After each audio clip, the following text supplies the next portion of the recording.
Czy wraz z wejściem Plutona do Wodnika rozpoczęliśmy nową erę Wodnika?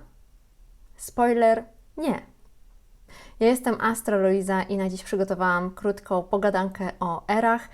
Mamy to szczęście lub i nie, że żyjemy na styku dwóch er. Ery ryb i ery wodnika. Co to oznacza, od czego jest zależne?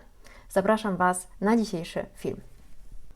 Dziś zgłębimy jeden z najbardziej fascynujących motywów w astrologii, jedno z fascynujących zjawisk astronomicznych i astrologicznych, czyli postęp epok, postęp ery.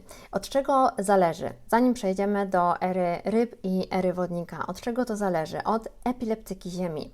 Wyobraźmy sobie czas nie jako linię prostą, tylko jako cykliczność. Oczywiście mamy cykliczność cały czas na Ziemi, więc myślę, że jest to dość proste do zobrazowania. Co 26 tysięcy lat nasza planeta kończy niezwykłą podróż, zwaną procesją osi Ziemi. I podczas tego cyklu oś obrotu Ziemi zatacza powolny krąg na niebie, co powoduje, że różne konstelacje zodiaku ustawiają się na linii z równonocą wiosenną. Czyli, parafrazując w najprostszy sposób, jak mamy równonoc wiosenną, to tam, w jakiej konstelacji mamy wschód Słońca, w tej epoce jesteśmy. I na jeden znak zodiaku przypada 2150-160 lat. Jako że tutaj granice są trochę zatarte, to bardzo wolno procesuję. Wyjaśnijmy sobie, czym jest epileptyka, czyli zmiana punktu równonocy. I teraz mamy przejście aktualnie od ery ryb do ery wodnika. Od ery ryb symbolizującej duchowość, wiarę, iluzję, do ery wodnika, który przynosi nacisk na technologię, równość, kolektywną świadomość.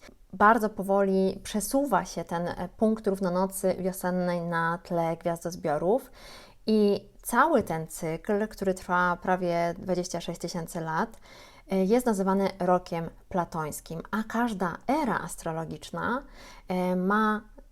trwa około 2160 lat, 2160-2150. Dlatego te przesunięcia ery są bardzo odczuwalne i one są odczuwalne na poziomie energetycznym i kulturowym na Ziemi.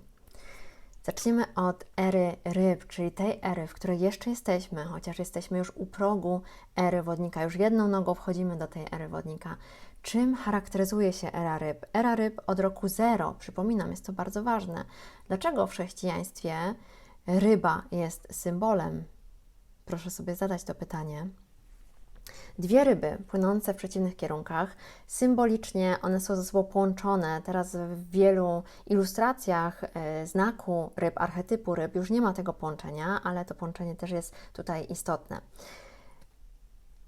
Te dwie ryby, yin i yang, dobro i zło, świat materialny, świat duchowy, pokazuje nam to dualizm rzeczywistości, dualizm naszego świata.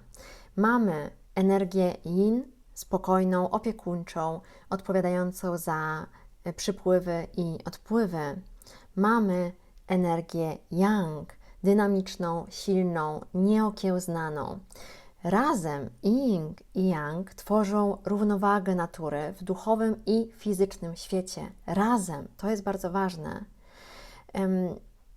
Nieustannie krążą wokół siebie, dlatego one w symbolice, mam nadzieję, że będzie widać, w symbolice, one są ze sobą połączone, te ryby. To jest ważne, ponieważ jedna nie może istnieć bez drugiej. Ten dualizm jest tak samo jak cały czas walka dobra ze złem. Nie ma światła bez cienia, nie ma cienia bez światła. Ryby nam to pokazują, ryby nam pokazują ten dualizm świata. Chciałabym, abyście teraz wyobrazili sobie dwie ryby płynące w nieskończonym oceanie. Jedna z nich podąża w stronę światła, druga w stronę cienia, ale nigdy się nie gubią, bo każda z nich jest przewodnikiem dla tej drugiej. Ich ruch przypomina taniec, w którym światło i ciemność, harmonia i chaos splatają się w wieczny krąg. Tak jakby całe życie było oceanem, a my jak te ryby. Płyniemy między różnymi doświadczeniami. Jedna chwila może być dla nas jasna i spokojna, a inna burzliwa i głęboka jak fale oceanu. W tym tańcu tkwi piękno. Aby poczuć smak światła, musimy czasem zanurzyć się w odmęty cienia. Era ryb, zarówno w duchowym świecie, jak i mitologii, przypomina nam o tym, że równowaga nie polega na wybraniu jednej drogi, ale na przyjęciu obu jako części naszej podróży. Mam nadzieję, że to pomoże Wam zobrazować sobie archetyp ryb i jak ważne to jest dla naszej świadomości, aby znać również swój cień. Jeśli jesteście fanami Awatara, The Last Airbender i następnej części The Legend of Korra, chciałabym, żebyście przypomnieli sobie dwie ryby koi, które pływały. Jedna była czarna, druga była biała i one były ze sobą połączone. Gdy jedna została zabita z tych ryb, wtedy światem ogarnął chaos. Chaos i zniszczenie, ponieważ one cały czas się balansują. Ta harmonia jest potrzebna, to połączenie świata duchowego ze światem materialnym. I teraz, jak odnosi się do nas, do ludzkości, to połączenie świata materialnego i duchowego? Era ryb, czyli duchowa Odyseja, która charakteryzuje się eksploracją duchową, transformacją religijną. Myślę, że przejdźmy już do tego, co tak naprawdę, w dużym skrócie oczywiście, to nie jest kanał historyczny, co się wydarzyło, co zaczęło się zmieniać podczas epoki ryb. Przede wszystkim rewolucja religijna. Mamy narodzenie Chrystusa. Symbol chrześcijaństwa to po dziś dzień jest ryba. Mamy powstanie religii monoteistycznych. Również mamy napisanie Koranu, to był rok 610 do 630, jakoś tak. Przede wszystkim mamy globalne rozprzestrzenienie się chrześcijaństwa, nacisk duży na wiarę, poświęcenie, duchowe poddanie. Mamy też rozprzestrzenienie się buddyzmu z Indii do Azji Wschodniej. Mamy też powstanie sztuki sakralnej, śpiew gregoriański, ikony bizantyjskie, kaplica sekstyńska Michała Anioła, kaligrafia islamska. No i oczywiście oprócz tego to jest złoty wiek islamu.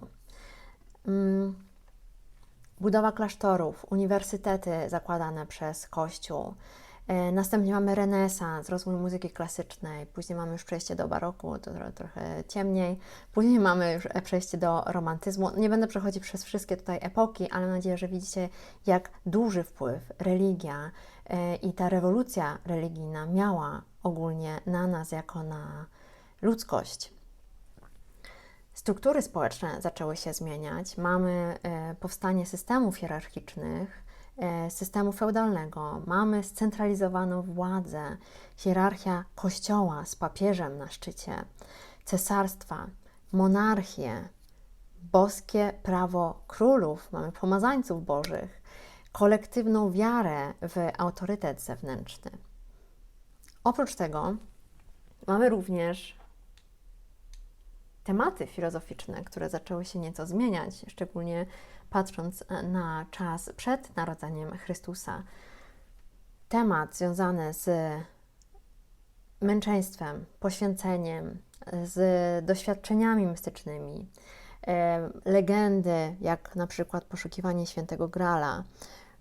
Mamy dużo o dualizmie, o walce dobra ze złem, na przykład boska komedia Dantego. Również mamy tutaj nacisk na męczeństwo, na doświadczenia mistyczne. Historia Joanny d'Arc, chrześcijańscy święci. Wszystkie te historyczne znaczniki, takie jak przyjęcie chrześcijaństwa przez Cesarstwo Rzymskie, Złoty wiek islamu, europejski renesans, one odzwierciedlają kwintesencję energii ryb, tak jak ludzkość ją pokierowała oczywiście, czyli mamy głębokie duchowe poszukiwania połączone z władzą instytucjonalną. I teraz, moi drodzy, jesteśmy na rozdrożach. Znajdujemy się naprawdę w fascynującym okresie przejściowym, kiedy ery, które nie zmieniają się przecież z dnia na dzień, one się zmieniają latami, wiekami, stopniowo się przesuwają i te energie zaczynają się mieszać i przekształcać. Jest to trochę podobne do cykliczności dnia i nocy. To nie jest tak, że nagle wyłączymy dzień i mamy już noc. Nie. To jest bardzo niuansowa przestrzeń transformacji, ponieważ mamy dzień, słońce zaczyna zachodzić, robi się coraz ciemniej, coraz bardziej tajemniczo, szaro, zmierzch i dopiero potem następuje noc. I tak samo o poranku z ciemności nagle nie zapalamy światła i słońce nie świeci już na nieboskłonie, tylko powoli wchodzimy w ten poranek, w to, kiedy to słońce zejdzie, ale przed świtem jest już w miarę jasno, jaśniej niż było w nocy.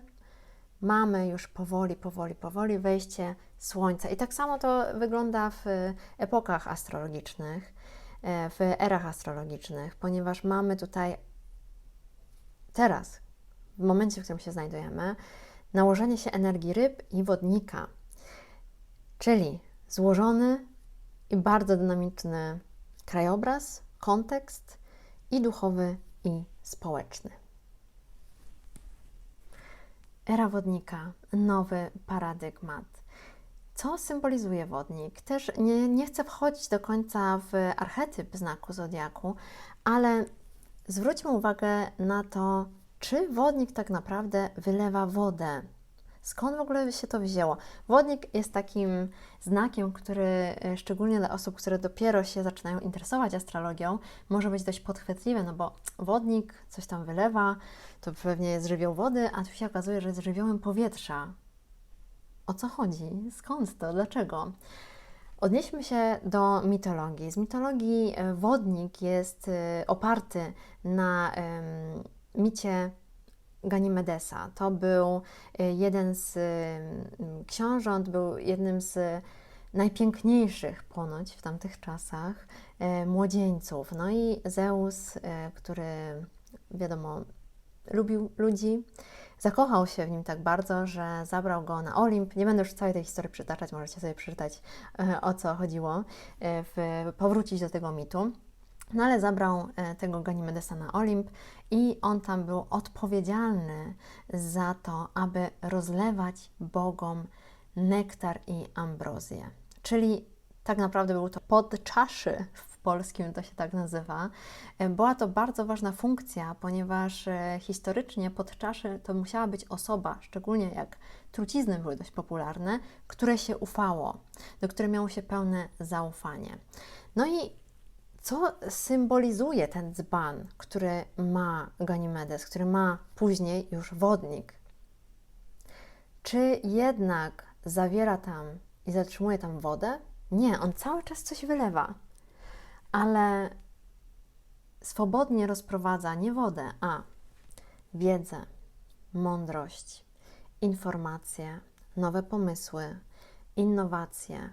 Dla wodnika bardzo ważne jest to, aby było to dostępne, aby nie zatrzymywać tego dla siebie, dla swojego ego, tylko aby było to dostępne, więc on cały czas czerpie i daje.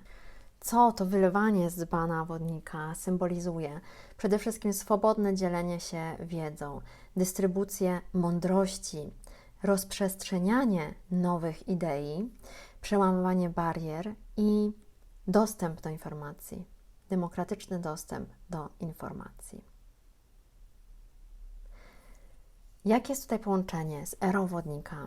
Przede wszystkim informacje płynące swobodnie jak powietrze, rozprzestrzenianie idei bez granic, wiedza dostępna dla wszystkich, innowacje poprzez myślenie zbiorowe ludzkości, uwalnianie się od ograniczonych, kontrolowanych systemów. Tak więc, chociaż symbol wodnika przedstawia wodę, istotą wodnika jest swobodny przepływ i dystrybucja idei, idealnie dopasowanych do żywiołu powietrza, a nie emocjonalnej natury znaków wodnych. Tak jak możemy już spojrzeć z perspektywy czasu na erę ryb, na to, co się zmieniło dla ludzkości, na to, co się rozpoczęło, możemy wyciągnąć również wnioski, co poszło dobrze, co poszło może trochę gorzej. Tak, o erze wodnika możemy tylko gdybać w połączeniu razem z archetypem wodnika. I tutaj zapraszam do fantazji. Miałam jedno pytanie w poście właśnie o wejściu do ery wodnika, o wejściu Plutona do wodnika i że to nie jest jednoznaczne z wejściem do ery wodnika, które mnie bardzo zaciekawiło, ponieważ pytanie dotyczyło tego, co zostanie nam zafundowane, tak jak w erze ryb była to religia, było to przejście do religii monoteistycznych. I ja uważam, że w erze wodnika będziemy coraz częściej słyszeć o przybyszach z kosmosu. I nie wiem, czy śledzicie czasem debaty w Kongresie Stanów Zjednoczonych, ale 2 dni temu była bardzo długa debata właśnie na temat odtajnienia aktów związanych z niezidentyfikowanymi obiektami. Myślę, że jest to fascynujący temat. Mam nadzieję, że zostanie wykorzystany nie przeciwko nam, jak może mieć to zawsze miejsce. Tak samo patrząc na to, jak była wykorzystywana religia. Ale nie mi oceniać, ja tylko tutaj mówię, co symbolizują dane ery. Teraz, przechodząc dalej do wodnika, możemy gdybać, zastanawiać się, co to przejście może dla nas oznaczać jako dla ludzkości, ponieważ to od nas zależy, jaki ten świat stworzymy. I myślę, że oczywiście w oparciu o paradygmat wodnika, czyli o ten archetyp wodnika, ale to my tworzymy rzeczywistość. Jeśli miałabym podać kilka przykładów wykorzystania tej wodniczej energii, to myślę, że przede wszystkim zobaczymy, jak bardzo przyspiesza ewolucja technologiczna, jak wygląda zdecentralizowanie sieci, jak integracja sztucznej inteligencji i świadomości człowieka jest możliwa tak naprawdę, jakie ma cienie i blaski, też myślę, że to zobaczymy. I jak informacje mogą być zdemokratyzowane, co już trochę mamy od powstania dziennikarstwa obywatelskiego, czyli każdy z nas może dzielić się informacją, nie potrzebujemy zawsze mieć gatekeeperów, nie potrafię znaleźć teraz słowa, które by tu odpowiadało dobrze, ale kogoś, kto zatrzymuje te informacje.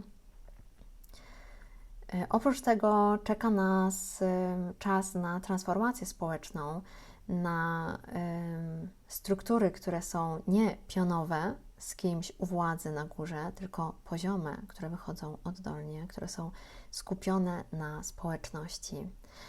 Również inicjatywy, jakie będziemy mieć, będą napędzane przez społeczność. Być może będzie to szansa na globalne obywatelstwo również. Szansa zawsze jest. Będziemy mieć na to ponad 2000 lat, żeby coś takiego stworzyć. I też nacisk na autonomię jednostki w ramach zbiorowej harmonii. Oprócz tego czeka nas przebudzenie duchowe. No, przez ten cały czas, kiedy byliśmy i dalej jesteśmy w erze ryb, religia odgrywała ogromną rolę. Teraz wiedza będzie również w erze wodnika traktowana jako praktyka duchowa. Tak myślę przynajmniej, taką mam fantazję na ten temat. Pewnego rodzaju mistycyzm naukowy, powiedzmy tak,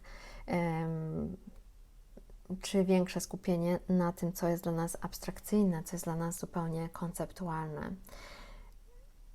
Holistyczne rozumienie i naszej świadomości i przełamywanie tradycyjnych granic religijnych. Myślę, że coraz bardziej będziemy słyszeć i o podróżach astralnych, i o zmianie częstotliwości, i o pracy z energią, o tym, jak możemy przechodzić z różnych stanów, różnych częstotliwości fal mózgowych.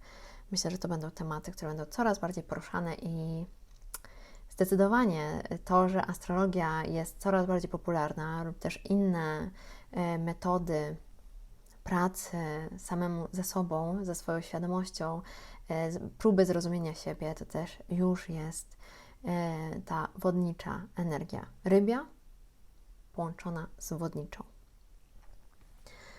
Oprócz tego myślę, że jeśli chodzi o całą ludzkość, to mam taką nadzieję, w końcu przez te następne 2000 lat ponad, to jest moje życzenie, zdobędziemy się na jakąś globalną empatię i współpracę i będziemy się zbiorowo uzdrawiać na tej planecie.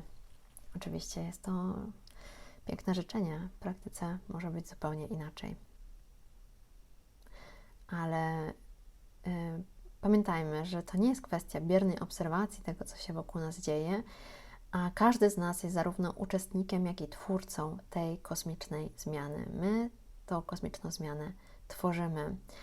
Jeśli będziemy rozumieć cykle, możemy świadomie dostosowywać się do pojawiających się możliwości. To są cykle planetarne, to są cykle i te krótsze, i te dłuższe.